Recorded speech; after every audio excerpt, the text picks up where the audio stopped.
కుమారుడు మరి సుధీర్ గారు సైంటిస్ట్గా ఇస్రోలో సెలెక్ట్ కావడం నిజంగా ఉన్నప్పటికీ గర్వకారణం. అన్న సార్ అన్నట్టుగా పుత్రుడు పుట్టగానే కలిగదు పుత్రోత్సవం, పుత్రుని కనుగొని పొగడగా నాడు కదా పుత్రోత్సవం. నిజంగా నాగన్న గారు చేసిన సేవకి వృధా కాదంటారు.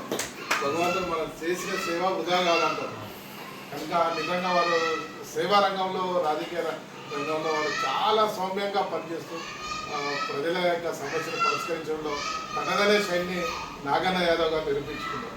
మరి కుమారుడు కూడా అదే దారిలో ఈరోజు సైంటిస్ట్గా ఎదగడము మనము నిజంగా మనపటికి మీరు చాలా గర్వకారణం భావించారు. నిజంగా మేము చాలా ఆనందపడుతున్నాం. ఈరోజు నాగన్న అన్నగారి అంటే మన ఇంట్లో మన బాబుకు సెలెక్ట్ అయినట్టుగా ఆనందం ఉంది. నిజంగా మనము ఇస్రో అంటే మన అబ్దుల్ కలాం గారిని ఆదర్శంగా తీసుకోవాల్సిన అవసరం. నిజంగా ఆయన ఎంత ఆదర్శవంతుడు అయినంటే తన వృత్తిని దైవంగా భావించాలి. మనం కూడా ఏ వృత్తిలో ఉన్నా ఆ వృత్తిని మనం దైవంగా భావించాలని ఆయన ఎంత ఎత్తుకు ఎదిగినా చాలా సామాన్యమైన జీవితం గడిపాడు. ఆయన ఒక చిన్న సంఘటన, అది డిఆర్డీలో పెద్ద పొజిషన్లో ఉన్నప్పుడు ఆయన రాకెట్ తయారు చేయడానికి ఒక 15,000 మంది సైంటిస్టులు తయారు చేస్తున్నారు. ఒక వ్యక్తి వచ్చి ఆయన ఆఫీసర్ కదా, ఒక సైంటిస్ట్ వచ్చి అడిగిందంట, సార్ నేను ఈరోజు 4 గంటలకి గంట ముందు వెళ్ళిపోతా ఇంటికి, మా పిల్లలు హైదరాబాద్లో ఎగ్జిబిషన్ చూస్తాం అంటున్నారు, నాకు పర్మిషన్ ఇవ్వండి. సరే 4 గంటలకు వెళ్ళన్నాడు. అయితే ఆయన పనిలో పడి 4 గంటలకు మర్చిపోయి కంటిన్యూగా చేస్తున్నాడు. అయితే 4 అయింది, 8 అయిందంట. అంటే పని చేసుకుంటుండే ఆ పనిలో మర్చిపోయి ఇంటికి పోయి పిల్లల్ని ఎగ్జిబిషన్ తీసుకుపోవాలి.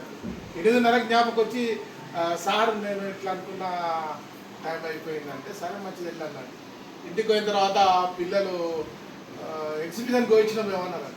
అరే ఎట్లా మీరు ఎగ్జిబిషన్కి పోయించారు అంటే, లేదు మీ ఆఫీసర్ అబ్దుల్ కలాం గారు వచ్చి మనం దొరికిపోయి అని మలస రోజు కళ్ళ నీళ్ళు తెచ్చుకొని ఏడుస్తున్నట్ట.